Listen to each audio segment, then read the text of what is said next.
हरि बोला हरि हरि बोला हरि हरि बोला नमः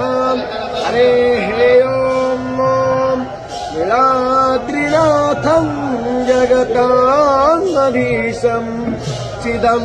स्वरूपशरणैकनाथं श्रीनीलगोत्राधिपतिवरेण्य सुरेन्द्रवन्द्यं प्रणतोऽस्मि नित्यं शङ्खचक्रं सकिरीटकुण्डलं सपीतवस्त्रं शरशिरोभक्षणं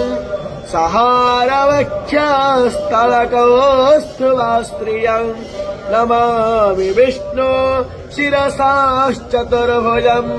ॐ हरेः ॐ नेमाधोमत्पिन्मानः मा जीवहमस्मै यजमानाय धेहि ईड्यश्च शिवन्यश्च वाज